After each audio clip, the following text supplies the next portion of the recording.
I'm Bob Cyrus, and I'm involved with the International Association for Near-Death Studies, which is what this is, the Los Angeles chapter. The main organization is involved in the research of those experiences people have had when they were dead.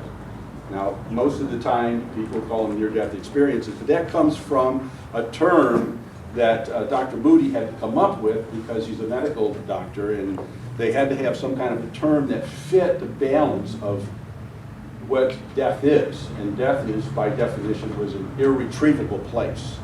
So he just called it a near-death. But when you talk to any of the experiencers, they will also call it a near-death experience, but when you get down and talk to them personally, they know they were dead.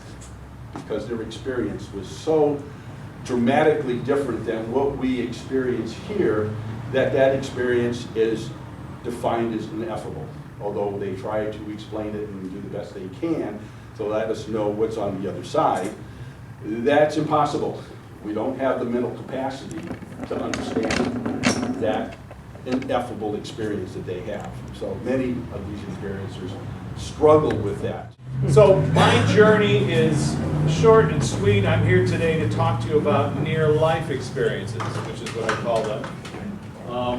I'm so honored to be here because the IANS group is the one group in the country that talks about these things freely.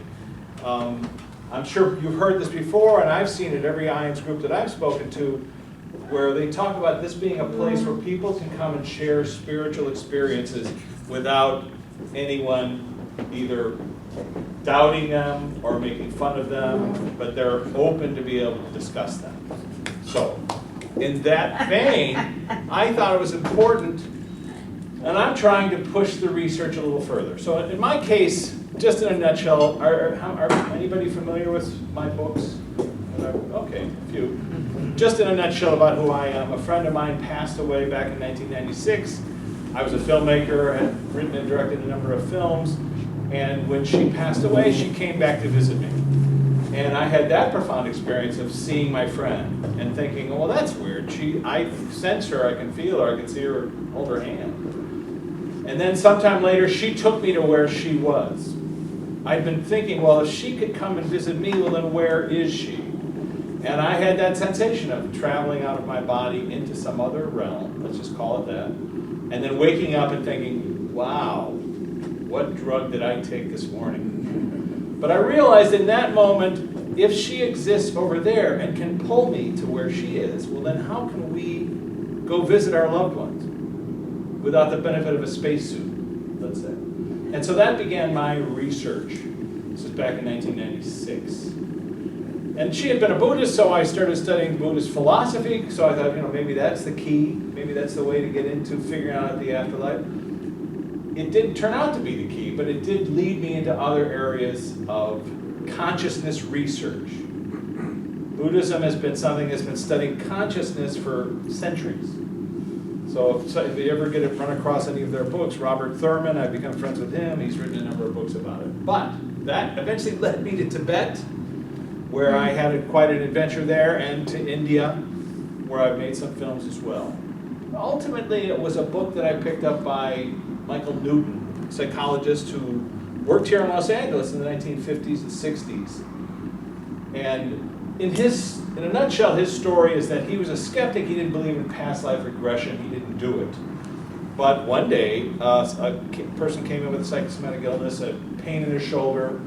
They couldn't figure out the source of the pain. Under hypnosis, he said, take me to the source of your pain. And this fella said, oh, I'm in World War I, and in the Battle of the Somme, I'm a British sergeant, and I'm being stabbed by a German officer, German soldier.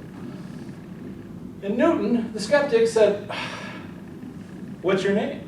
What's your mother's maiden name? What street did you grow up on? Who was your bunkmate?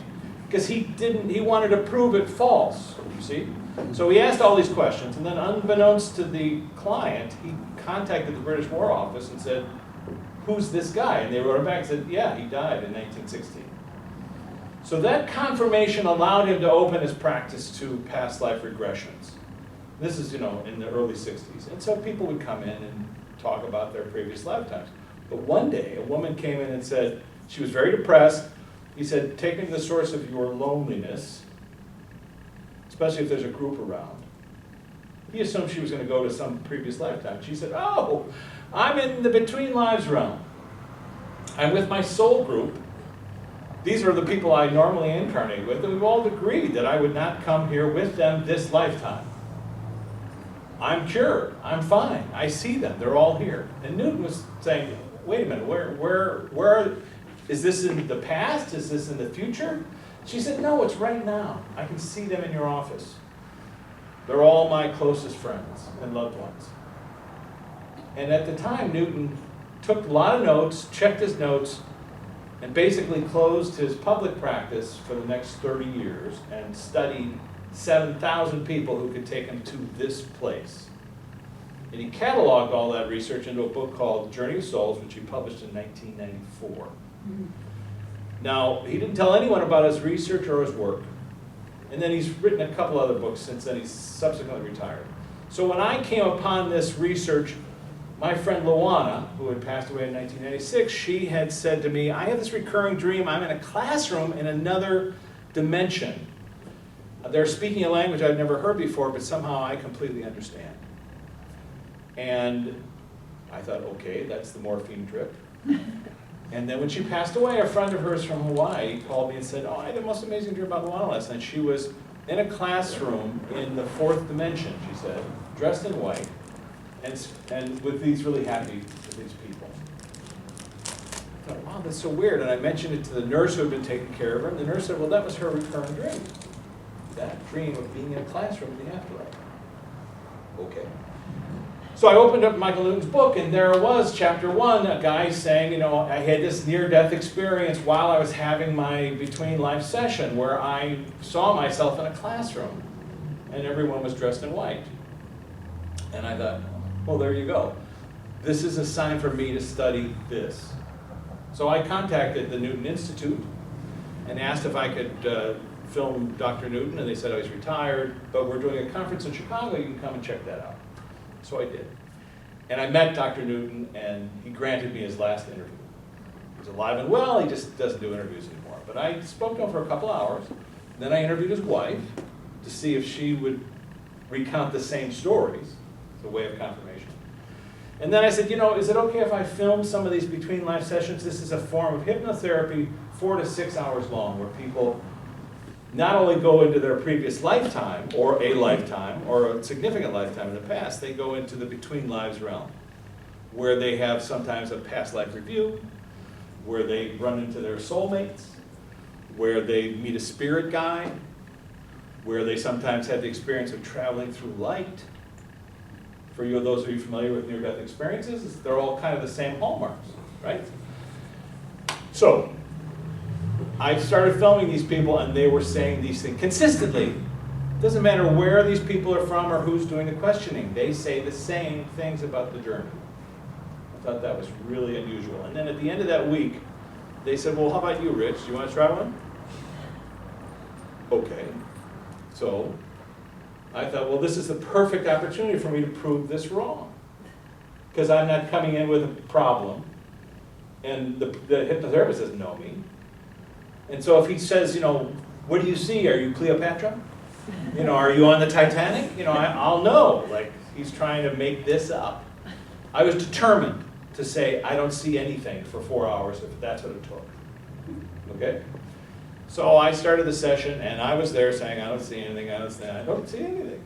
And then he said, Jimmy Quast, hypnotherapist trained with the Newton Institute, said, well, just look down.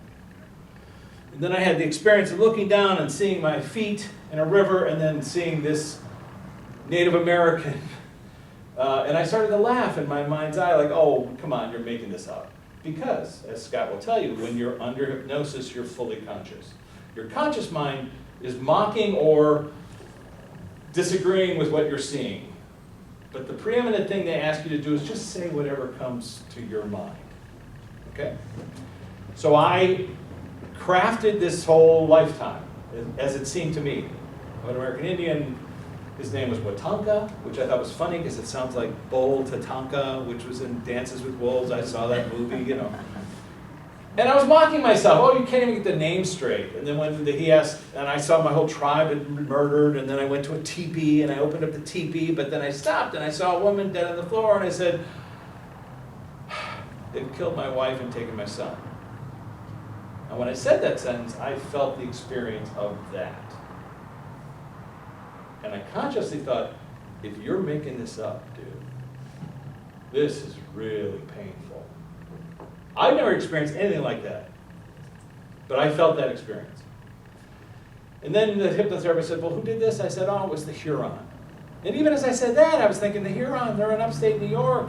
I was a Lakota Sioux, that's like Montana. I mean, how could that be? Well, let me just say, 6 months afterwards, I was in Eau Claire, Wisconsin, at a funeral of my dear aunt, and I was talking to her son, and I said, what are you doing? He said, I'm working with the Lakota. I've become like a historian of their tribe. What? Well, let me tell you this story.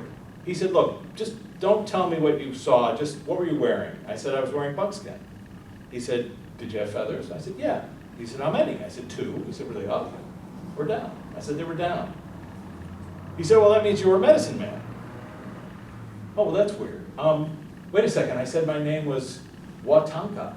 He said, Wakantanka, it means the Great Spirit. That's what they would have called you. It's a derivation of it. And then I said, well, what was that thing about the Huron, fighting the Huron? He said, well, you're sitting in the spot where they fought for 60 years, Eau Claire, Wisconsin. Science tells us that hypnosis is not accurate because of the word cryptomnesia. You must have heard it, you must have seen it, you must have read it somewhere else. In this case, I could not possibly have read or I couldn't find these things online until I was told them. And then I did the forensic research and I found them all to be accurate. So for myself, I was able to prove my journey, what I saw was accurate.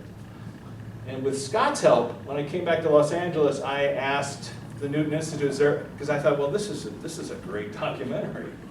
This is fantastic. Is there anyone here I can talk to about filming people under hypnosis? And they said, Scott's the best. He's in Claremont, California. Lightbetweenlives.com is his website. So I called Scott on the phone, and we spent about 3 hours on the phone, and then we started filming people that I chose. I chose them because they were skeptics. I chose them because I've known them for years, so I could tell if they were making stuff up during the first part of the session anyway. And all of them, every last one of them, I've done 25 so far, every last one of them had the same journey. Off into the world, life between lives.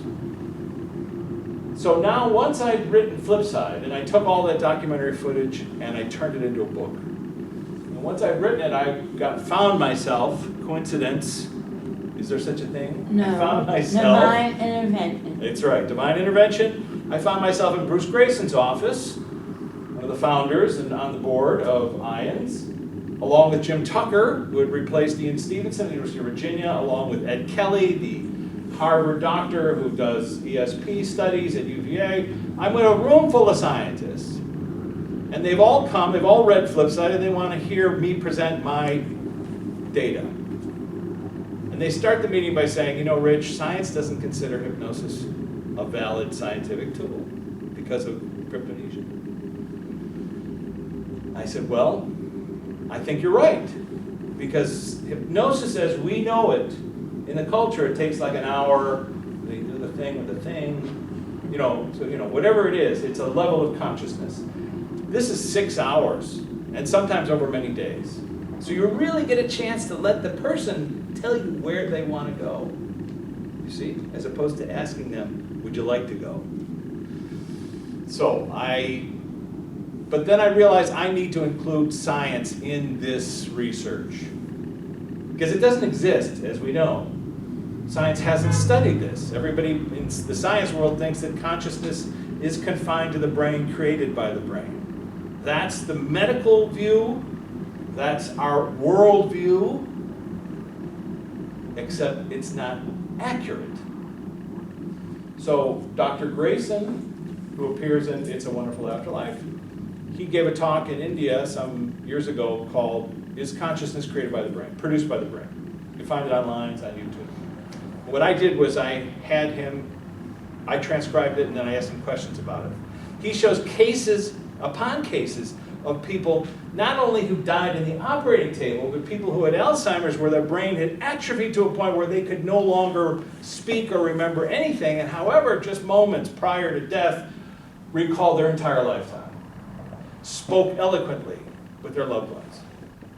As if the filters had somehow gone off the brain and allowed them to communicate.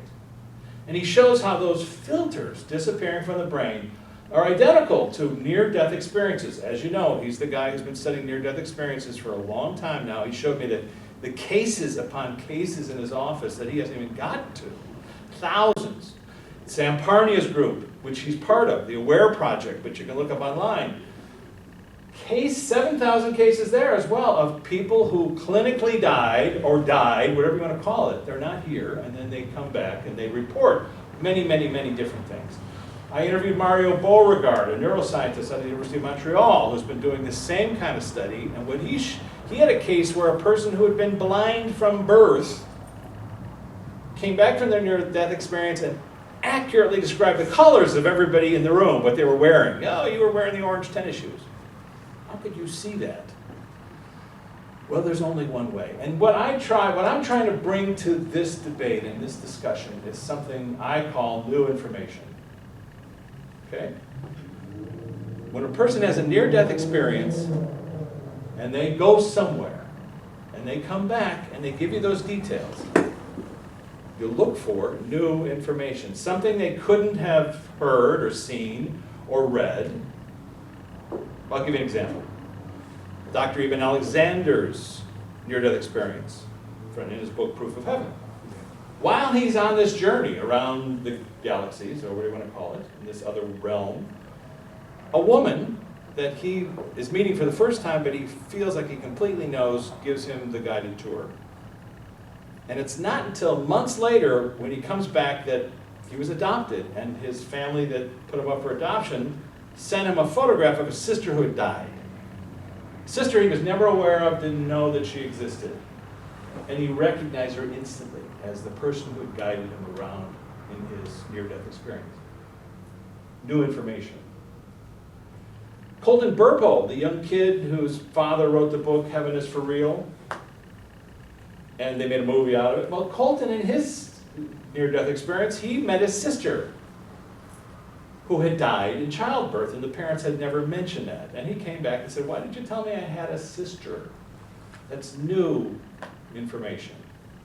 In my own case, my father passed away. And the night he passed away, he woke me up. Shook me, put his hand on my shoulder, and I felt him in my ear saying, I'm experiencing indescribable joy. This is a guy who had Alzheimer's, so he didn't speak for the last 4 years of his life. To hear my dad's voice right there, and to say something I'd never heard him say, wow. Then he said, I need you to write something down. So I had to turn on the light, get a pencil and a piece of paper. I'm awake now. But I turned off the light because I thought, well, maybe that helps in this process, and then I started writing. What do you want to say, Dad? Tell your mother I love her, okay? And he said, I'm here with Mom and Papa, and named all of our dead relatives. And I'm here with Pat, and I'm here with, and he named about 6 people. I don't know who these people are, but I wrote them down. The next day I asked my mom, Mom, I got this message from Dad, and blah, blah, blah. Do you remember him saying something that was indescribably beautiful? She said, very rarely, but it was something that moved him so deeply. He would say, indescribable beauty. What about these guys? Oh, they're all his friends who died in World War II. Guys who died on bombers on Memorial Day. We remember. But there he was with his friends who had all died. People I didn't know, never heard of, didn't know their names. Only my mom knew them. New information. So this brings us to this moment in time here in this room. Okay? I'm skipping around, as you said, 10 hours of research, and yes, that's what I've been doing, and talking to people, not only under deep hypnosis, but people who have had near-death experiences. I ask people who have had near-death experiences to do a between-life session, a hypnosis session, so they can re-examine the event. I did it with author David Bennett, who runs the Upstate Ions group David Bennett, who wrote Voyage of Purpose. He had had a profound near-death experience. And in it, he saw not only, he saw that he was going to get cancer later in life and recover from it. Amazing story. And Dr. Grayson had examined him. And so I said, you know, maybe you should do a near-death or a between-life experience, because it's a near-death experience without the near-death part. And he said, I already have. Coincidence. I already have. Divine intervention. Divine intervention, thank you. I already have. And it turns out that a friend of his who had been trained by Newton, who lived in his town, and they had done one, and he had re-examined everything that happened to him. I ran into a friend in Chicago who had a near-death experience. I said, let's find a hypnotherapist who can take you back there. And she did. And she saw the near-death experience in these, you know, in a different dimensional way, understood things that were difficult to comprehend while she was there. Oh my God, who are these people? And now she's there with a guide who says, examine that. You're okay, you're safe, let's look at that. Oh, I see, that's who that is. That's who these people are. I'm always connected to them. So that's what I'm trying to do, expand the research, which again brings us to this point in time. So I've got two of the most amazing people that I've met in this research, in this room. Scott DeTamble, like I say, he's going to be doing a session with you for those who want to do that, which is really amazingly generous of you, fellow, Scotty. And you know, he'll explain the process, and certainly it's something that's fascinating to hear. And it's my contention that just under the surface of where we are, this stuff exists.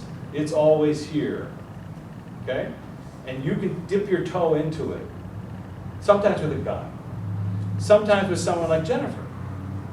And as Bob mentioned, Jennifer is somebody who has the ability to walk into a room with somebody who's grieving over the loss of a child or a loss of a loved one or a missing person or something like that, and within a few seconds, she gets a flood of information where she can help them figure out what happened.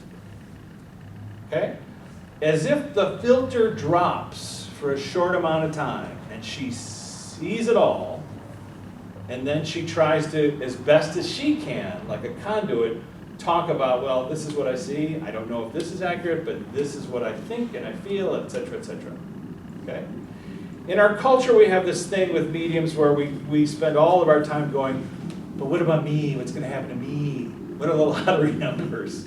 And, you know, what's going to happen in my life? And how are we? And it's, which is, of course, a natural thing to do. Like, what's going to happen? Right? You know, if we only had the remote control. Like, skip down to the end. I want to see.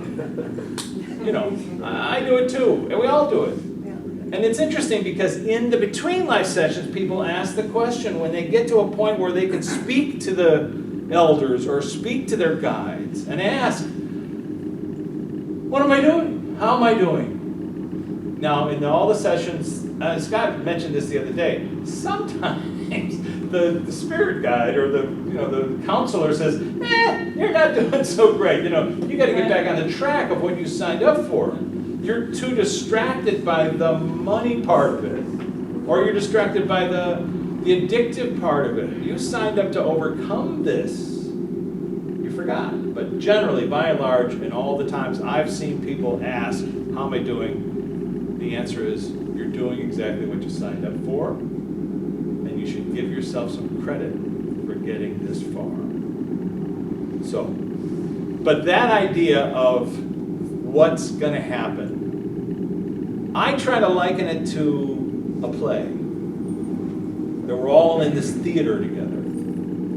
We all have a script, but we don't follow it. We can destroy the script. We can get off stage. We can jump off stage if we want to. We have free will. But we've agreed to come and perform this play with our loved ones.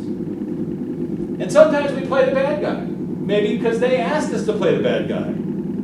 There's reports where people say, you know, I really didn't want to come back and be the alcoholic father again. I just am sick of that. I did it in the Viking era. I don't know why I have to be the... And the loved one says, oh, but you're so good at it. You know, you do that so well. And if you do that, then I will grow. I will get the lesson I can't seem to get.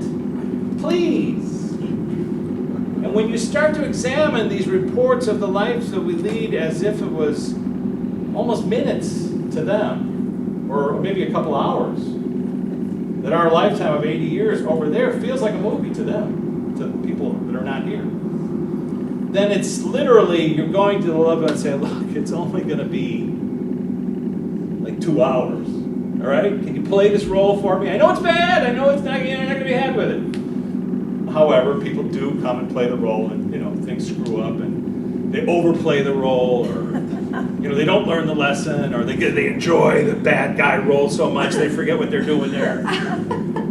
Whatever that is, whatever that journey is, the main thing, the main takeaway from this research is that it's all forgiven back there.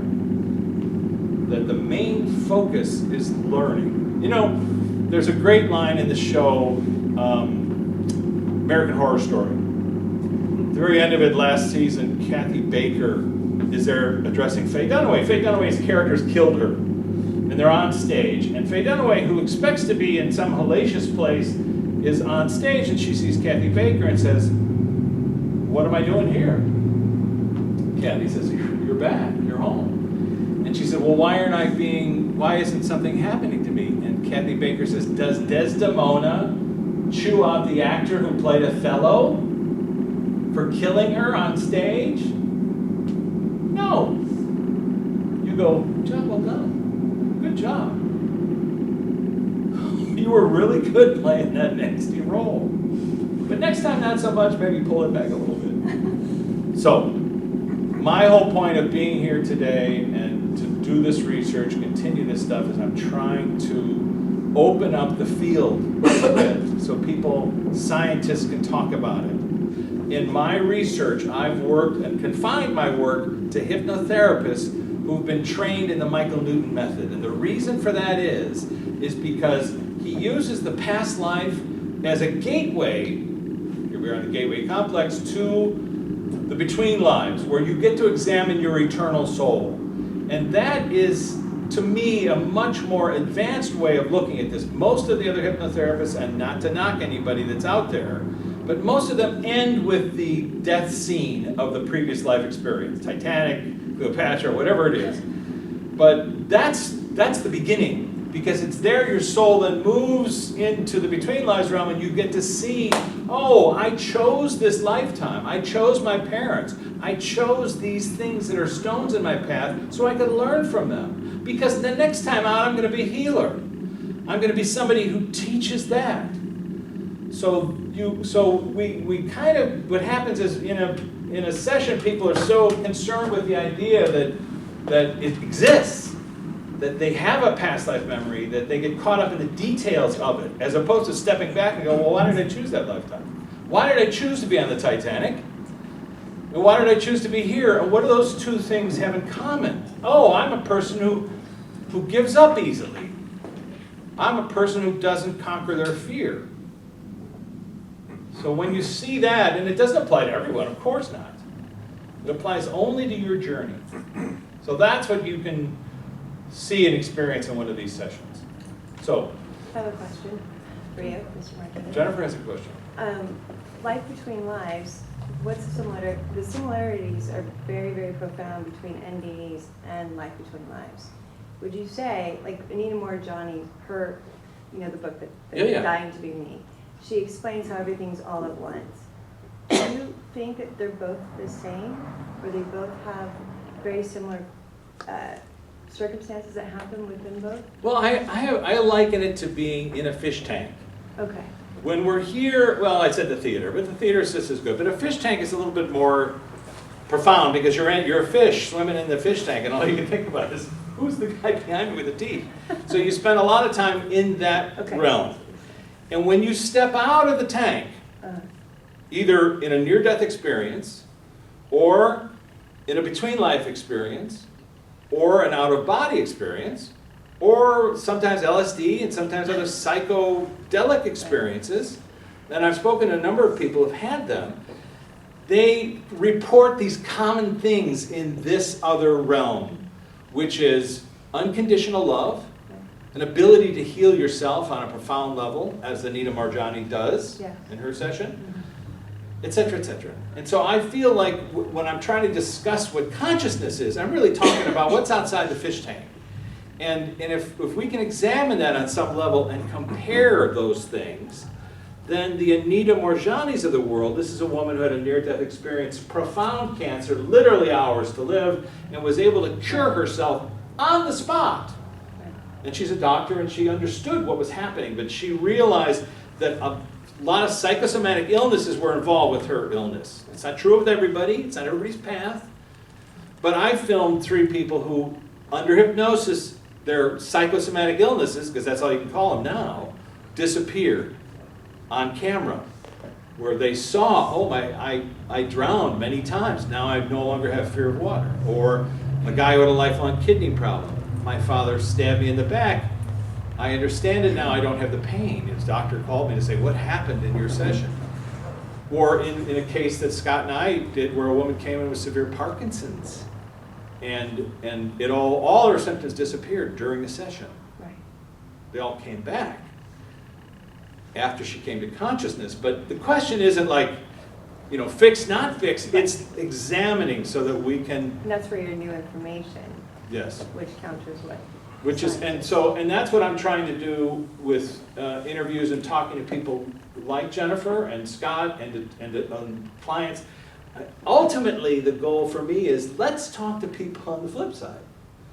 Let's ask them questions. What's going on over here that what can we do to fix things over here? How can we get rid of fossil fuels? How can we make water clean, et cetera, et cetera? Go ahead. How would you be able to tell if it's actually not an experience? Right? Here's That's the what wonderful you're thing about, saying. well, I understand the question, and here's the Yeah. wonderful thing about working with other modalities. Let's just call it that. Other modalities might include, so you're trying to get a Because I clearer would say it's picture. like almost like next to impossible to know for Well, sure. And that's if you what- work within the other modalities, I don't know. you can actually have a guide, Mhm. I call them Sherpas. You can have a guide, like a hypnotherapist, take you to that event and examine it in 360 degrees. Why did you choose a lifetime where you were going to be stabbed? Let's stop the action and talk to the stabber. Why are you doing this? What's your purpose in this person's life? What's the event about? You see? You can ask these questions. And you as well, as a medium. What I've discovered, and we've been working with Jennifer, is that because you can freeze time, you can ask questions either through them or to them in the sense of saying, what's the purpose of showing me this? I would be concerned about, you know, if you're getting the information from let's say a higher source, a spirit guide of some, my concern would be, you know, you're not supposed to know everything. You know, you sit there and ask for lottery numbers, they're going to tell you, I'm No. not giving it to you. That's But- why I laughed about that earlier, so I like those. But sometimes they'll give you lottery numbers that are inaccurate. Or accurate. Because, well, in my case, I teased her. I said, so give me some lottery numbers as a joke. She gave them to me. And I went and played, you know, my $1, and I won $1. And the message I got when I won the $1 was, you wanted to win. You didn't say how much. My point is, the confusion might be, and you know, who knows, and it would be, Can I talk to her a little bit about that? sure, go ahead. Is Well, can you come on up? Ladies and I'm gentlemen. sorry, I didn't mean to cause. No, this is great. It's Jennifer, great. Just I need, Wonderful. we need to transition anyway. There you go, very good. As a medium or everybody has the abilities, by the way, to tap into your loved ones, to tap into people that are around you. A lot of people don't know that they can, okay? I'll start from there. Secondly, it's a lot of different channels, and this is where practice comes into play. It's so many different channels. You are a transistor, so you are going to get past lives. You're going to get people that are passed from this dimension. You are going to get your own stuff. It has to be clear. If you have any fear at all, you get cut off of that clear sense of consciousness that gives you information. Our minds control everything, okay? So if we have something that we fear, then the universe has no discretion. They give us what we think. Does that make sense?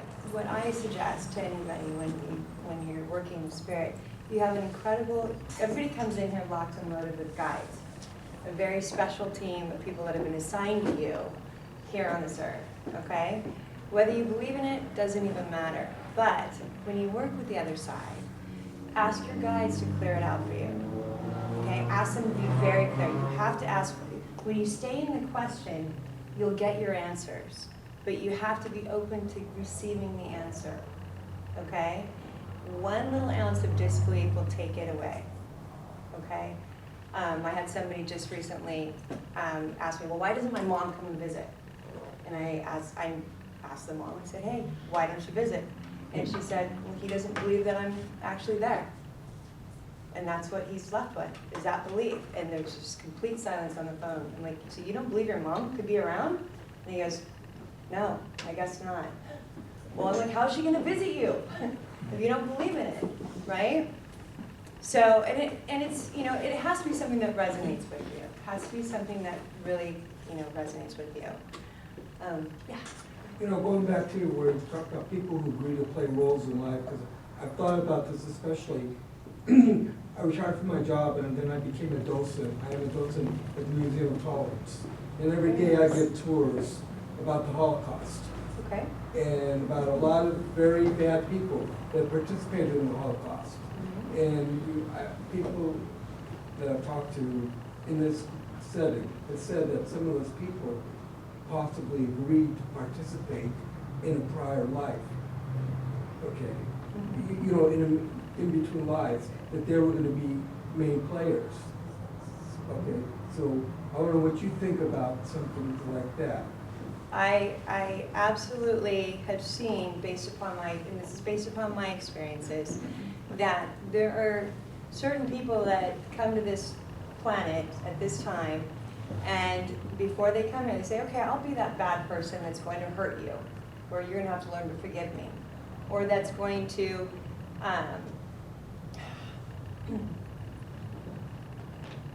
sorry. What are you feeling?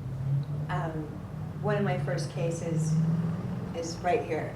They lost their daughter, okay, due to a murder. And so I still get choked up when I think about how, you know, it's very challenging to say, you know, first of all, I don't believe everything happens for a reason. I'll start from there, okay? And I'm not that evolved yet to say that. Someday, maybe, but right now, absolutely not. So, that being said, I just feel that when it comes to, with what you were talking about, that everybody comes in here as players, you know, we forget who we are when we're here. That's for very good reason, especially if you are that person that's going to participate in that event, okay? It's kind of, you know, hopefully somewhere else, in some other dimension, we get to re-examine what we did here, okay, and learn from it. It doesn't make the situation better, but I do believe it exists. I have seen people, in fact, there was somebody that he examined in one of his books that... I'm coming in for this story. Yes, I kind of got the mind melt. We call it mind melt. I'm like, Yeah, he has it in his books. I think of her and then she goes, what? You know, texting, what? What? Like, mind mail, sorry. So he's going to actually have better, he interviewed Well, better, someone no, that did an LBL. My experience was in this particular area, okay? So, and it speaks to what you're saying, and I forgot we met before. We did, Yes, yeah. we Good to did. see you. And it speaks to a greater truth, I think. Okay, everybody has their own truth. Let's go with the Rich Martini truth. But it speaks to, I think, something, and it answers your question. So when I went to that first conference where Michael Newton agreed to do this interview, I said, can I film one of your between live sessions? And he said, yeah, we're doing one this afternoon if you want. Okay. So about 100 people in a room, a hypnotherapist from Sedona, who later on told me she'd never had this past life memory, did this session, and Paul Orant, who was the president of the Newton Institute at the time, conducted it, okay? He had been hypnotherapist of the year a number of times, whatever that means, but he's really good at what he does, all right? So I set up my camera in this room, actually Scott happened to be there, and I started filming. I had never seen what I was about to see. And so Paul took her through this lifetime, stuff. She grew up, her home, playing with her sister. And then he said, let's go to a previous lifetime that has some significance in this lifetime. She said, I'm naked, my head is shaved, we're in a shower room. Everyone in the room's naked, and we're waiting for the showers to go on. Now, the jaded film guy that I am, I thought, well, how convenient. I just happen to be here filming this, and someone's going to give me a dramatic story about the Nazis. That's how jaded filming is. Or storytelling. I at first doubted it. Let's just put it that way. And then, as these sessions could do, he said, let's go to an earlier time in his lifetime where you were happy. So she did. She went back, she described her family and her friends and everything else, and then she did, remember, and her name was Anna Paczynski. I was able to find her forensically. I was able to find all of her family and everybody she was describing, and how they'd all been rounded up in Warsaw and taken to Auschwitz. And in this moment, now she went through the process and said she saw herself passing away and other people just waiting for the moment for it to happen, and then helping people as they went up. And then he said, so where would you like to go now? And she said, oh, I want to go home. And then she went home and she met up with some other people that she normally incarnates with, and they all embraced her, and she felt that unconditional love. And she obviously turned happier in this moment. And then at some point along the way, she found herself in front of her council. As Newton calls it, council of elders. We all have higher guides that guide us through our lifetimes. At least in every case I've ever come across. Anyway, and so she's asking the higher council, why did I choose this lifetime? I don't understand. Everything I loved was taken from me. I lost everyone. And then there was a long pause, and she said, they're showing me images.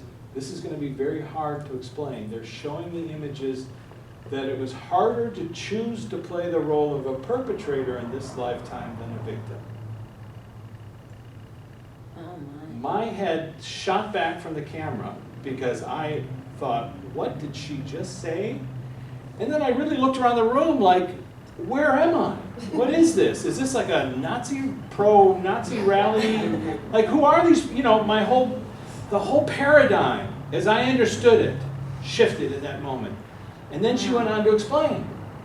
She said, in this lifetime, every day was a tremendously difficult lesson in loyalty, in love, in friendship, in forgiveness. We can't possibly be in the shoes of somebody in that experience. But when she talked about it from that perspective of loyalty, of forgiveness, of courage, she said, from my perspective, I'm glad I chose this role, seeing how it affected people who chose the other roles. And then I went up to her afterwards and I interviewed her, and she tears, and I said, have you ever had this past life memory? Like, what's going on here?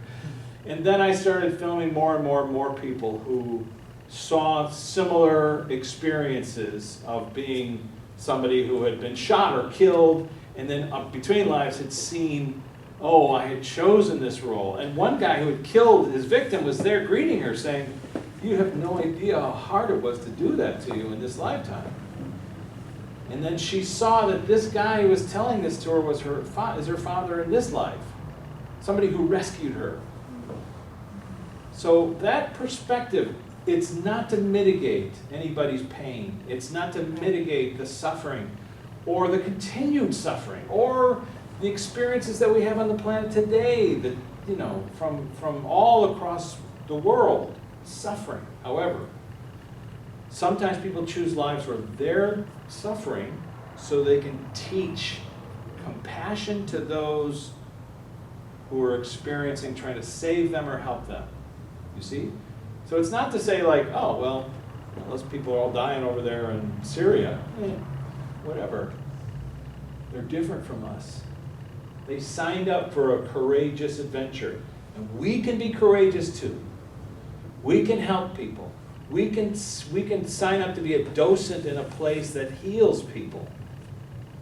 That idea of sharing your wisdom, your logic, what you know with other human beings can help them. I did have somebody write to me who said, thank you for this research because I survived the Holocaust and my whole life I felt guilty about it. And seeing that I had chosen a lifetime where I befriended a German soldier who saved me, I don't feel so bad anymore. You see? So it's not to say that as suffering changes, of course not. It is to say that people don't die. They're not here, which is sad and stressful and disconcerting to all degrees. And far be it from me to, but as Scott was saying the last time we did a session, people sign up, that's not the right word, but people experience courageous events like people do. You have to honor them for that courage to be able to experience that event. And it's good to hear, wow, if I'm open, if I can do hypnotherapy, I can communicate with my loved one. They communicate with Morgan all the time. She's always around. Scott, go ahead. Scott, why don't you come on up? We're going to turn this into, this is my idea. We're going to turn this into a multiple discussion from different points of view, okay? So, however that works. Scott the Campbell. How are we on time? We're fine on time. I just wanted to add something to the gentleman's question, and the whole idea of planning our lives, like between our lives before we incarnate, sitting around a table and say, hey, What are you going to do? yeah, what do you want to do to me? I want to stab you in the back, or I want you to hurt me because I need to learn compassion, all that stuff. So we do make these soul agreements before we incarnate. But using the analogy of a movie or a play, so we're given the script, but it doesn't mean that we have to follow the script like a robot, because as we know, actors sometimes improvise and go off script and make other choices and turn left when they're supposed to turn right. And so it's very complex. It's not a simple, hey, I'm going to do this to you when you're 39 and then, whatever. Right. Every player in the movie has their own layers and layers and layers of lessons and learning. So it's very complex. And because of free will, we all have free will. We can go off script at any time, and we do. Yeah. Many Well, times. Sherry, my wife, does not like it when I call it a play or a movie. By the way, Roger Ebert's last words, he wrote a note to his wife, and he wrote, "It's all an elaborate hoax." And she was like, "What's an elaborate hoax?" But, why wouldn't he say it's all an elaborate movie? Because hoax implies somebody's trying to pull something over on people. But if we're all participating in this hoax, then it's no longer a hoax because we're all here. But my wife says, just what Scott said, a school is a much better term. You go to class, you work hard, you try to learn a lesson, and at some point you're looking out the window instead, and you're not on script. You're not following the lesson, and you're like, I'm going to go over and do this, and drop out of school. Sometimes you're in the wrong place at the wrong time, and an accident happens, and you get wiped off this planet. Well, that's not in the research, my dear. So what you're saying is that sometimes you're in the wrong place at the wrong time and you get wiped off the planet. That's just not in any research that I've done. I'm just saying that's a possibility. But in all the data that I've looked at, when stuff happens, because we have a temporal time space idea here, so we think that things move one after the other. So if something happens, here comes a meteor out of nowhere. I'm in the wrong place at the wrong time. However, over there, I can see, the meteor's coming. Don't sit there. I mean, there is an accidental death. That is a surprise. Oh, in an accidental death, it is a surprise. That could happen. And Well, I'm just saying it's not. It's not planned. I'm just saying it's not. Plan is the wrong word. And this is the thing. We're talking about things that humans don't have the nomenclature for. plan is a word that kind of feels like it's programmed, or a contract, that word. We agree to come Nobody there. plans on getting in and out. We all today. hate contracts. I understand what Yeah. you're saying. But what I'm saying is that when something happens, because we don't die. Right, If we start there, Right, begin right, there, right, there is no death. right. So if somebody says, you know what, I got to get back because I have to be reborn in this time so that I can be a healer and a doctor and all my friends are there and they're waiting for me. I got to go. Hey, I'm sorry, meteor. Boom, I'm gone. Now over here we're going, oh my God, that's terrible. This thing happened where you feel terrible. It's the worst thing ever. But they're like at work. the plane crash. They're at work. Those people are at work. They've gone back to school. They stepped off this plane, Right. this ridiculous Right. stage, and gone Right. back to their school. Right, So you see? And so Yeah. then it becomes a meta perspective. That's all. right. I'm not mitigating anybody's. I would add that sometimes these large-scale events, like a Holocaust or a war, Uh-huh. these things are sort of planned or orchestrated from the other side to give great numbers of souls opportunities to feel pain, loss, opportunities to express courage, to grow, through loss and this kind of thing. So these large-scale tragedies, plane crashes and what have you, are sometimes orchestrated, from the other side and agreed to by all the parties involved. And so that's part of the game. I have had to deal with this issue that we planned, not the details of our life, but the major events in our life which we are here to learn. I struggled with that because the first time I ever heard that was from Scott Hobbs, and he said that in his experience he learned that he was told that everything is as it should be. That was his exact words, and my head spun around. I said, everything? Because now I'm looking at the evil in the world. I said, everything? And he said, yes, everything. And what I've done for the last 2 years in my struggle to try to balance all of this, because how many of you believe there's evil in the world? Yeah. So how do you cope with that? It's a very difficult, emotional thing to deal with. So if you're struggling with that, that's okay. That's why I said I wasn't that evolved. That's, yes, Yeah. because we're all still struggling with that, we're Okay. still human. But for the last 2 years, I've made contact with a lot of people, and the deeper into years, I've asked this question to them. Did we plan our lives before we come here? And almost only one has ever said, no, he didn't remember anything about that. Everyone else, everyone without exception said yes. And then I asked them, well, how do you know? So Bob, if that's the case, okay, if that's the case, that people plan their lives. They plan, that when I say that, I don't get into the details, the major Plan is events, a bad that we word. still have free will, because I asked him about that, he said, yeah, we still have free will, we can choose not to do it or not, but there are significant things in their lives that they've come here that they want to learn. And that can involve a lot of pain, and a lot of struggle, a lot of abuse, and a lot of everything. And Yeah. And some people that when they come through this and they're done that learning, they're at peace for the rest of their life. When they Yeah. experience that. I only was going to ask it as a rhetorical question. Sure. And the idea is, when you examined it, we might have possibly planned our lives. Let's just call it that. Because when you say we planned our lives, then it's annoying. But when you say we might have planned our lives, it's a possibility. Out of all the gamut of possibilities that are out there, that's one. We might have planned our lives, then therefore the bad things that happen within that lifetime may have been known to us, possibly been known to us prior to coming here. The only value you can get from this, I think, is to say, well, what did I need to learn? Right. What am I here learning? Is there anything within that? And whenever I really examined that question, the words compassion, forgiveness, letting go. When I did my And love.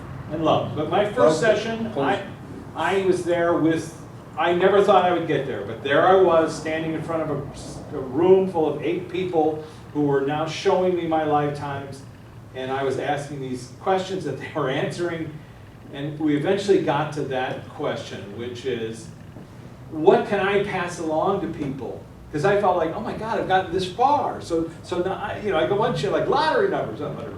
Like, what's the one thing I can say to people that'd be helpful to the planet from you wise dudes? And what I heard was just let go. Whatever that means to you as a person, just let go. Not letting go of love. You can't let go of love. Not letting go of connections. You can't let go of those. But you can let go of anger and fear and You let go of those things Those that, things that- that stop you from being Right. that, Well- that person of love, that person that is connected to all things, to spirit or God, or whatever we do, yeah. whatever we want to call it. What I love to tell some of my clients is that whatever you think you are with your stories, the universe has such a better plan for you.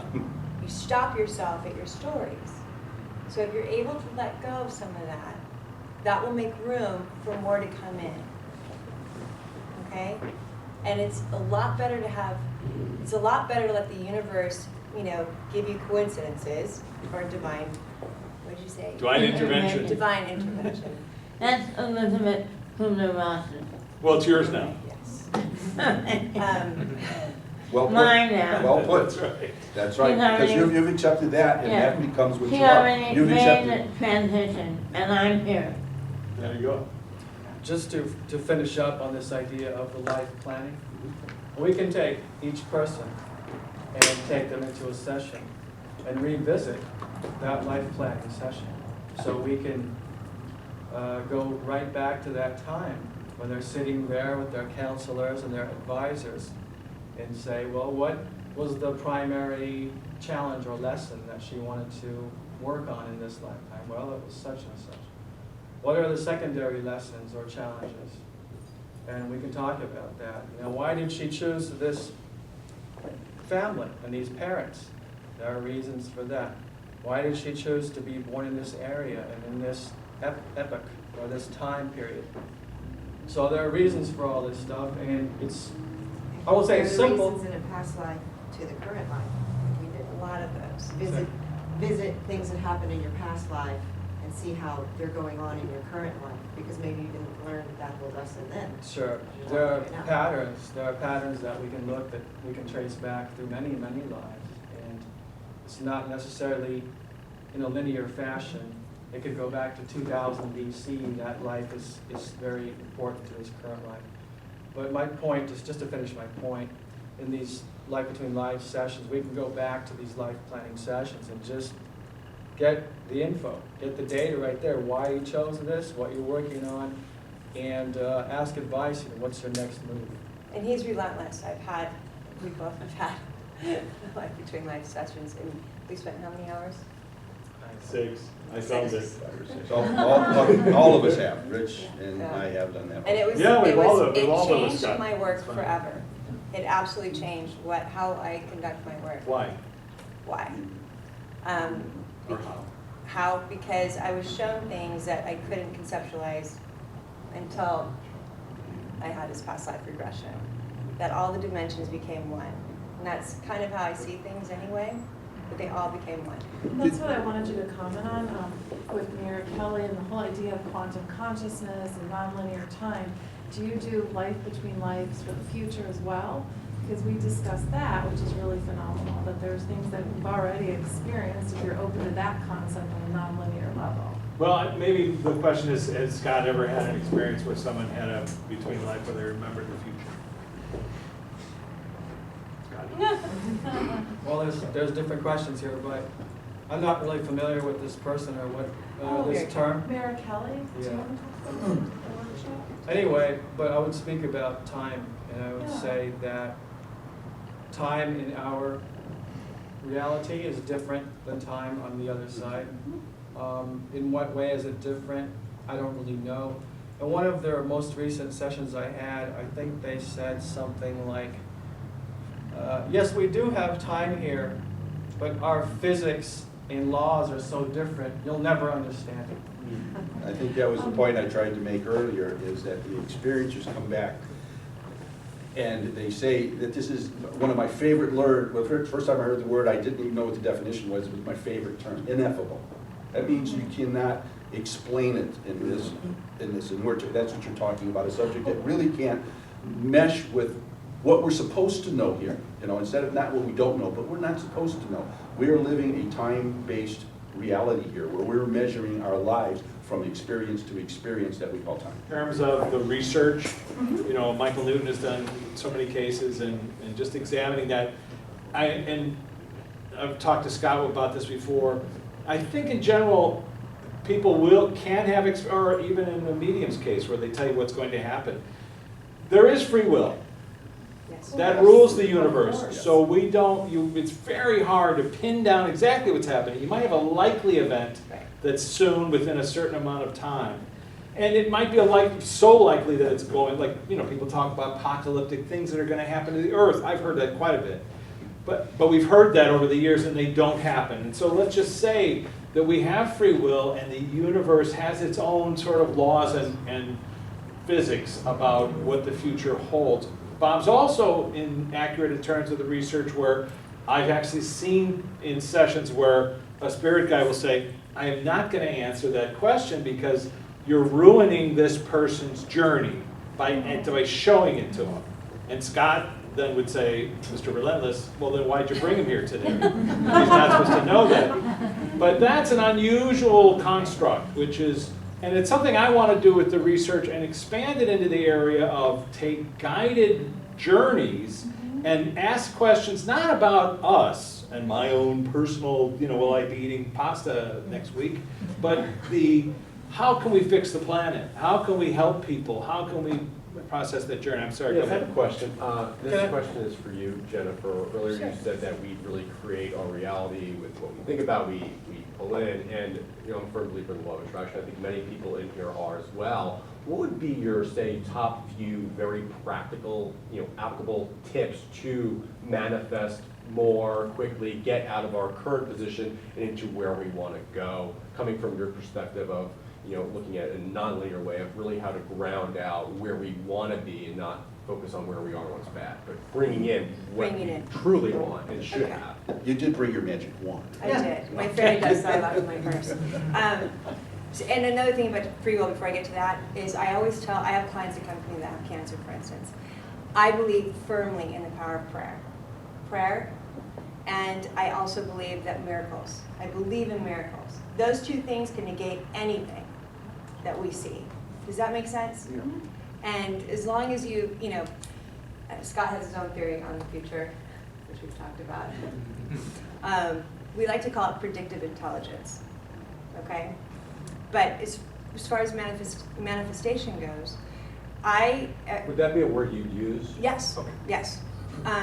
Every morning I try to get to the beach. It's just my serenity. I don't run enough to, make it worth physically my body, I'll get over that. But it clears my mind. And when you have a space, it could be anywhere, wherever your space is, it could even be in the car. Envision what you want, and I call it a ball of energy, okay? You ask for your day, you bless your day, okay? It's very simple. You just bless your day with love and light, okay? And in that day, you envision what you want and what you want for your life, and you envision colors that it represents. And you'll see colors come in. Don't discount it. And if you do that as a practice over and over and over again, you'll start seeing miracles happen. So when you end up, you interrupt even when I'm talking. Yeah, that's right, even I'm thinking. Interrupt. When you look at that your day, envision what it is you want to be as if it's happening now. You have to assume the position now, or what Wayne Dyer calls the wishes fulfilled. You have to, and Neville Goddard, for instance, his work is magnificent when it comes to manifestation. Wayne Dyer wrote a book, Wishes Fulfilled. It's a great book. I give it to a lot of my clients. That helps you manifest what you want now by assuming position of what it is that you would like. Whether it's if you need better health, then you envision your body healthy. If you want your kids to be quiet, you envision them quiet. Sorry, that's my own stuff. You can't envision yourself a basketball player if you've never played basketball. It's just not going to work. But there's certain things you can do, and if you do that every single day, you will start seeing changes. You'll start and bless things. It's simple, just by blessing things. This is what chanting does. You bless things. Well, I was going to say. Go ahead. I will I got that from your head.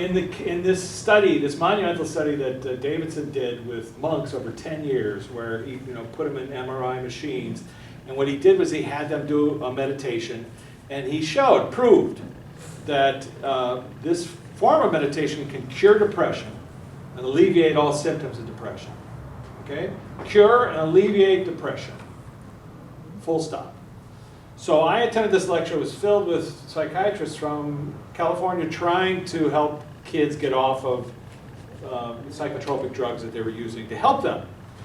And afterwards I went up to him, I said, well, what was the specific meditation? And he said, it's called Tonglen. I know it because, like I say, I went to Tibet and I studied that stuff. And I said, and he said, it's a non-specific version of Tonglen. And what that means is, instead of the Tonglen exercise as it's taught to monks, which is you picture somebody, a patient, a client, a friend, who is ill across from you, and you imagine their illness and you pull the illness into you as you're meditating, but you meet it with this ball of white light, the energy, the healing light of the universe, which then heals that energy, illness, and you breathe it back into them. Now, there's no scientific evidence that you are healing that person. None. There is scientific proof that it changes the shape of the amygdala, which is the source of where depression is filtered. So meditation cures or alleviates depression. In the same line, she's saying, if you meditate every day on who you want to be, who you're going to love, who you're going to help. You see, that's the key is, you're not thinking about yourself. You're thinking of healing someone else. And that's what changes your amygdala. It's not you changing it or thinking, I've got to change this. It's you trying to think of healing someone else. That's the key. So in your process of healing yourself, you try to help others. You know how people, they work in clinics, they work in hospice care, and suddenly their lives change. I'm happy. I don't know why. I'm suddenly because I'm helping. So that idea, though, of bringing that light into your life every day, even if you're thinking about healing someone else, it's a scientific way of changing your paradigm. Beautiful stuff. Can I add just something? I asked in a session, I was talking to someone's spirit guide through them. We get clients to channel their guides, basically. And I asked them, can you just give us a simple recipe for manifesting? Like a 1, 2, 3 recipe. And they said, number 1, create a vision or a picture of what you want. You know, like say you want to be a tennis pro or something. You know, create a picture of yourself wearing the stuff. You know, want to, whatever your thing is, create a vision of that. Step 2, flood that vision with emotion, because this is the energy that brings it to life. That emotion, you know, that feeling of, you know, that physical feeling, that emotion of, yeah. He's a guitar player, by the way. Flood it with emotion and use all of your senses. What does it smell like on that court? What does it feel like to whack that ball, you know, so hard? And so just flood that picture with feeling and emotion and all of your senses. Bring all of your energy. This is what energizes that picture. And number 3, just imagine stepping right into that picture. Yeah, I'm living this. This is who I am. That's basically it. Very simple. Wow. I like his version better. What was Love that. step 3? Stepping into it. Stepping into. Go ahead, yes, you. So basically you may say that first of all we must start living this inside, Yes. feeling it fully, and after that it will happen. Yes. So You No, there were those are- 3. That was 2. What were the 3? 3 is manifest, It's think, creating the vision. feel the emotion of it. Yeah. That's key, the emotion of it. And then 3 was stepping into it. As if it's already. But Wait, one more? can I make one Go quick ahead. comment on the gentleman's comment? There was a study that was done on basketball players shooting free throws. They said, we're going to shoot 100 free throws. So they have a guy they have two groups. One group is going to practice, like for an hour, shooting free groups. The other group is going to practice just in their mind, sitting down and going, swish, swish. So then they tested the groups, and the ones who practiced in their mind performed better than the ones who actually practiced physically. So, yes, sir, I would say create it inside of you. So, and then sort of to incorporate this a little bit into the near-death experience, okay? Which is which is where we are. And so the idea is you had an experience that was beyond reality, let's say, whatever it was. You experienced it, you remember the process of what happened. You're not exactly sure why it all came together. I've interviewed a number of people whose near-death experience completely threw them for a loop. Or as someone said to me recently, I loved it over there, what the heck am I doing here? So allow that just to be for a moment, that you've had this incredible experience of going over there. Allow for a moment that you know the exercises that we need to do in order to make ourselves happier. It's not that not for everybody. Not everybody can meditate. But we do know that if you go down and do push-ups every day, which I don't, you do push-ups every day, your body will get healthier. We know that. The same thing is for the mind. You do push-ups every day for the mind. Well, how do you do push-ups for the mind? You meditate. You allow, it could be anything, it could be playing a musical instrument, but allow yourself to be completely immersed in that moment. And if you add the element of compassion, that's a wonderful way of getting outside yourself, because you just picture someone else that you're helping, okay? But that's just something to work with the muscles. That's not the end all. It's not over then. Having the idea of, as Abraham Hicks has discussed, of manifesting, it doesn't happen. There's millions of people who bought The Secret and millions who never made a nickel, even though that's what they spent the rest of their years doing, focusing on the money part, not allowing for the spiritual part, which is the question, what am I doing here? But The Secret was spiritual infancy. I understand. I don't want to knock it. I met the publisher. He told me the whole story of how that came about. Filmmaker had made a film. Because it got people questioning But a film was made about Abraham Hicks, and then he asked himself to be taken out of the film, and that's what they ended up They left releasing. all the juice, any mention of emotion or vibration. Well, they left out the spiritual They left part. out the spiritual part. They didn't even want to work. But that being said, the story of how that book came about is pretty fascinating, because I interviewed the publisher. Why did you write that book? Where why should I have written it? No, actually the way The Secret came about, just so everybody knows, is a guy was walking down the street in Hawaii, and he heard a voice say, call so-and-so, and have him publish your book. Heard a voice, clear as a bell, this is a Vietnam vet, have so-and-so publish your book on photography. He looked in the phone book, and he got this guy who answered the phone who was a furniture salesman. He was the only guy with that name in Hawaii. He said, I heard a voice tell me that you're going to publish my book. And the guy was like, what? Well, let me see your book. So he brought the book over to him, and he started a publishing company. And then within a few years, it was bankrupt. He couldn't afford it. It was going down the tubes. And what he did was he tried to file for bankruptcy, but he couldn't afford to file for bankruptcy, as he told me. And then he got a call out of the blue from a big publisher who said, do you have any weird books around, like this New Age stuff? And he picked up a film that a woman had made a documentary about these people talking. He picked up the film. She was looking for a distributor. And so he called her up and said, can you turn this film into a book? And that was The Secret. The most successful book ever sold.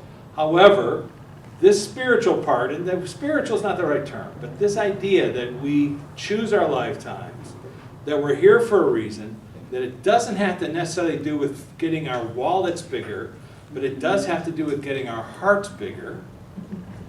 That journey of souls, that's the important secret that we're talking about here. How may I be of service? Not servitude, like my husband thinks at times. And one of the most gratifying emotional things for prayer is gratitude. Yes. Bringing all that into the moment, feeling gratitude, is one of the most profound inner feelings that brings such a wonderful thing. Because biblically, they say, in all your adversities, in all your pain, have joy. What does that mean? That means that you can actually enjoy, not the pain, but be in a place of gratitude.